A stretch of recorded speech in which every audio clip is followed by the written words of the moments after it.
Assalamualaikum warahmatullahi wabarakatuh. Selamat pagi untuk kamu yang sedang menyaksikan video pembelajaran ini. Mudah-mudahan kamu dalam keadaan sehat walafiat seperti yang kita harapkan bersama.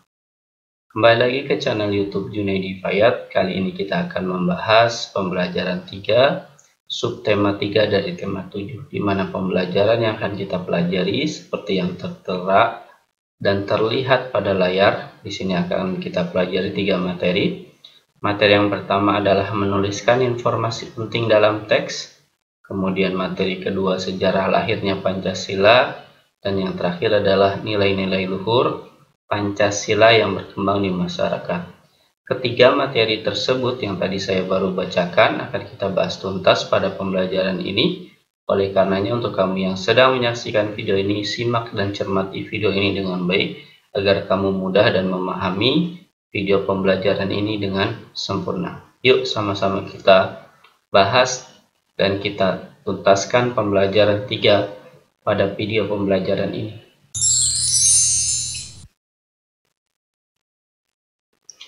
Materi pertama adalah menuliskan informasi penting dalam teks, di mana materi ini bersumberkan pada muatan pelajaran bahasa Indonesia dengan kompetensi dasar 3.5 dan 4.5. Ketika kita membahas informasi penting dalam teks, ada beberapa yang dapat dilakukan untuk menemukannya, yaitu menemukan informasi penting dalam sebuah teks.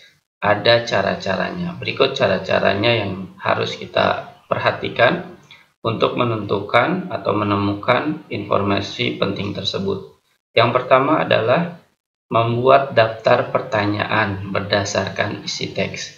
Jadi langkah pertama untuk kamu menuliskan dan menemukan informasi penting yang dalam teks adalah membuat daftar pertanyaan. Kamu dapat menggunakan kata tanya seperti apa, di mana, mengapa, siapa, kapan, dan bagaimana. Dan kalimat pertanyaan ini biasanya disebut dengan 5W plus 1H. Dan kamu untuk mempercepat dan menemukan informasi penting yaitu dengan membuat kalimat pertanyaan. Dan ini merupakan materi yang selalu berulang-ulang kali ketika kita belajar muatan bahasa Indonesia. Selanjutnya, setelah kamu membuat pertanyaan, cara yang selanjutnya yaitu menggunakan peta pikiran. Peta pikiran dapat membantu kita mengelompokkan informasi dalam pikiran kita secara kreatif. Jadi setelah membuat daftar pertanyaan, kamu juga bisa menggunakan peta pikiran. Nah, dua hal ini adalah cara-cara untuk menemukan informasi penting dalam sebuah teks. Jadi kalau ini merupakan cara, berarti kamu silakan aja nih tinggal ngikutin cara berikut. Dua hal cara ini kamu ikutin agar kamu mudah, cepat dalam menemukan informasi penting. Setelah kamu menemukan, maka kamu bisa menuliskan sesuai dengan perintah yang diberikan oleh Bapak dan Ibu guru kamu di sekolah. Gimana? Mudah ya? Sudah terbayang ya? Jadi kalau ada bacaan suatu teks, maka langkah pertama adalah untuk menemukannya, membuat daftar pertanyaan, kemudian menggunakan peta pikiran. Kita lanjutkan ke slide berikutnya.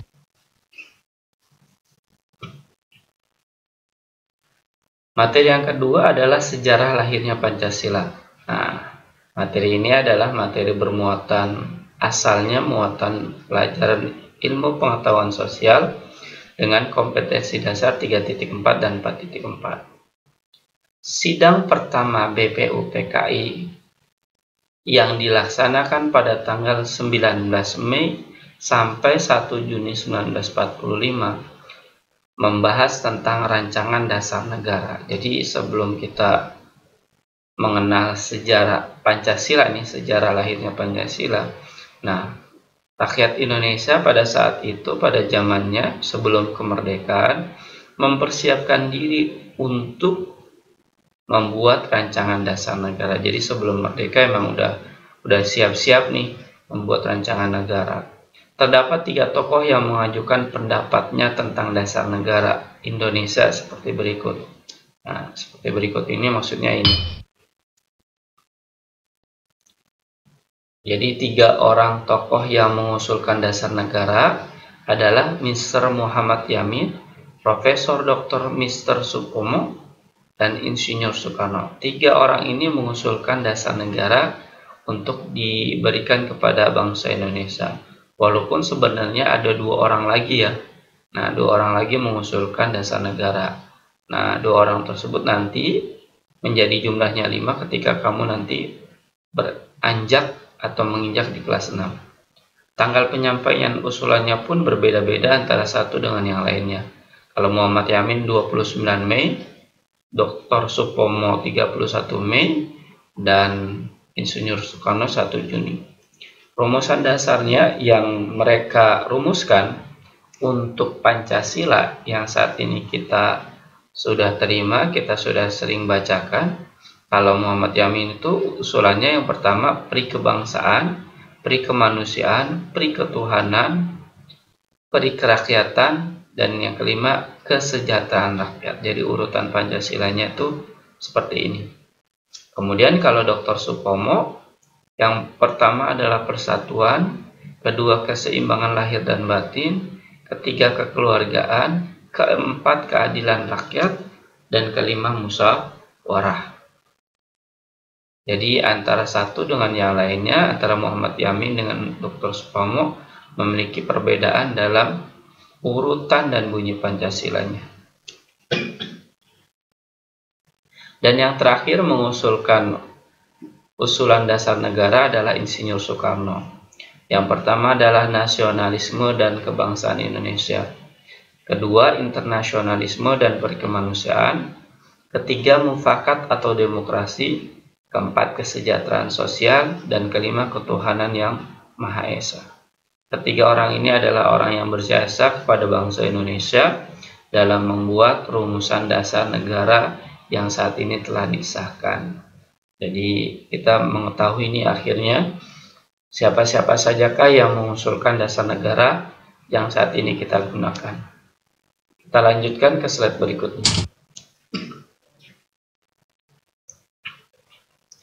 Selanjutnya, kelima asas yang diusulkan oleh Insinyur Soekarno disebut Pancasila. Jadi yang diterima dari ketiga orang tersebut adalah Insinyur Soekarno usulan dasar negaranya. Peristiwa tersebut melatar belakangi penetapan hari lahir Pancasila yang kini kita peringati setiap tanggal 1 Juni. Jadi setiap tanggal 1 Juni itu kita memperingati hari lahirnya Pancasila.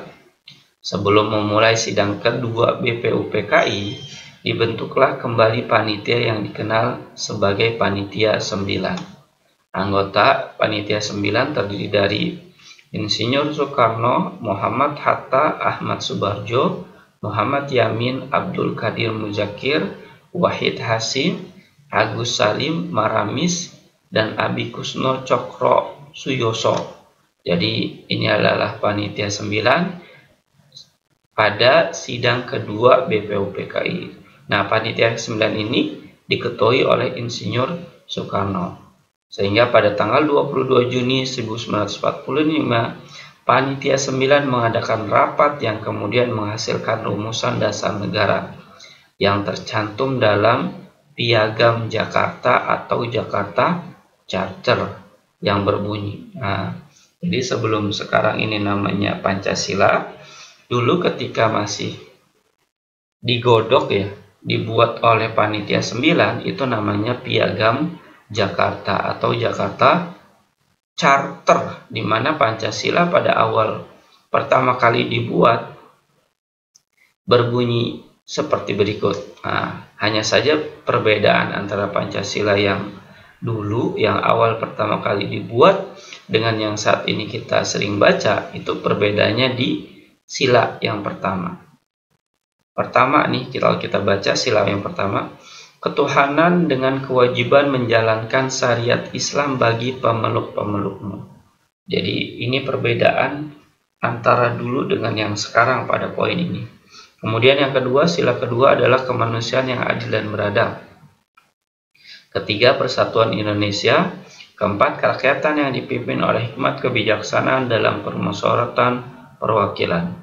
Kelima, keadilan sosial bagi seluruh rakyat Indonesia. Selebihnya dari sila kedua sampai ke sila kelima itu sama yang saat ini kita gunakan atau kita sering bacakan. Hanya saja di poin sila pertama. Kita lanjutkan ya ke slide berikutnya.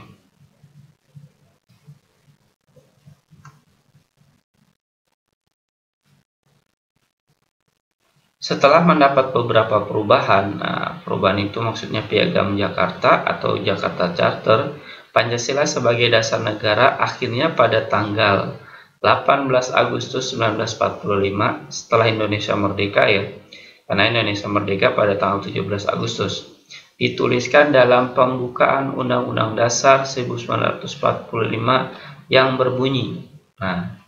Jadi setelah mengalami perubahan, masukan di sana-sini, dan mempertimbangkan Indonesia Timur, maka bunyi dari Pancasila yang sila pertama berubah menjadi ketuhanan yang Maha Esa. Yang kedua, kemanusiaan yang adil dan beradab. Ketiga, persatuan Indonesia. Keempat, kerakyatan yang dipimpin oleh hikmat kebijaksanaan dalam permusyawaratan perwakilan. 5. Keadilan sosial bagi seluruh rakyat Indonesia. Maka disahkanlah pada tanggal 18 Agustus di dalam pembukaan Undang-Undang Dasar 1945 Pancasila berbunyi seperti berikut ini. Ya, sampai dengan sekarang ini bunyinya tetap tidak berubah. Inilah telah bakunya Pancasila pada saat itu.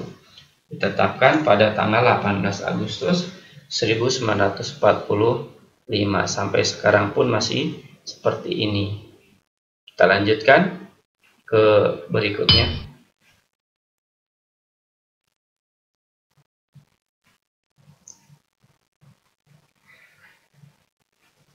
Nilai-nilai luhur Pancasila yang berkembang di masyarakat. Ini adalah materi selanjutnya ya.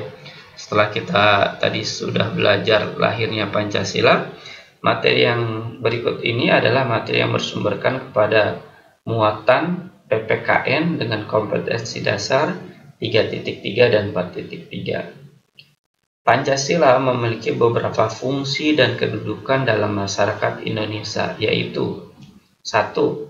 Pancasila sebagai dasar negara.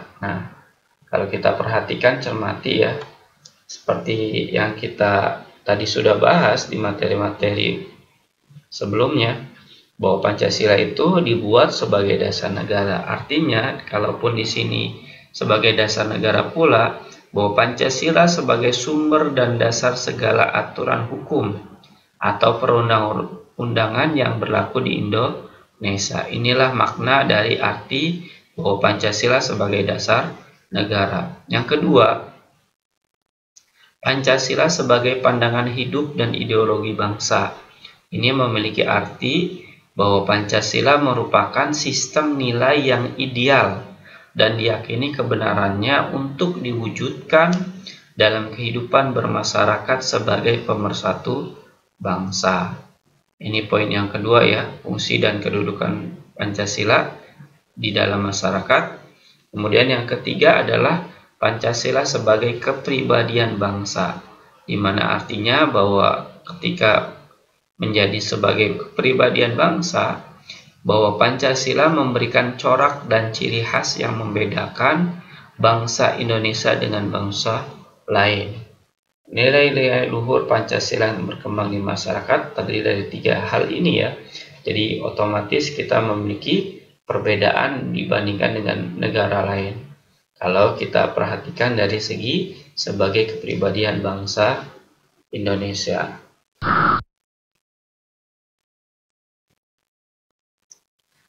Dengan fungsi dan kedudukan Pancasila dalam masyarakat tersebut, nilai-nilai luhur Pancasila menjadi landasan hidup bermasyarakat di Indonesia.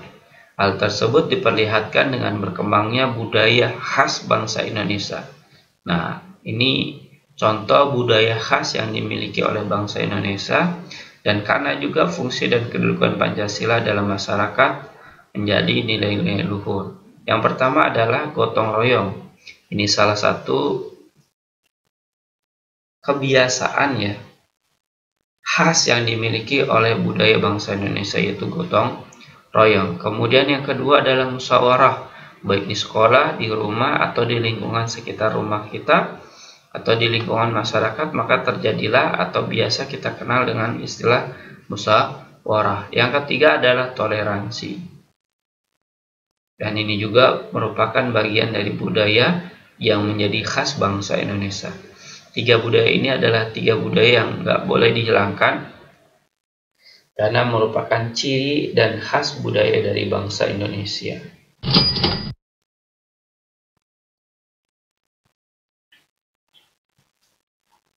Setelah kamu menyaksikan video pembelajaran ini, silakan kamu mengisi soal-soal latihan berikut, di mana soal latihan ini terdiri dari 4 soal dan diambil dari materi pertama, kedua, dan ketiga. Jawablah pertanyaan-pertanyaan berikut dengan jawaban hasil karya kamu sendiri tanpa harus meminta atau menerima bantuan dari orang lain.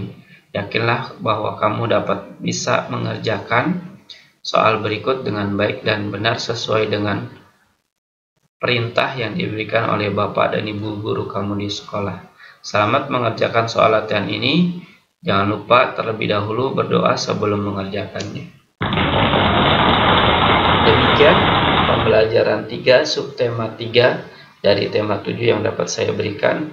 Semoga dari pembelajaran ini, video pembelajaran ini dapat menambah wawasan dan pengetahuan kamu dalam pembelajaran 3 yang dapat saya berikan. Terima kasih telah menyaksikan video ini. Wassalamualaikum warahmatullahi wabarakatuh.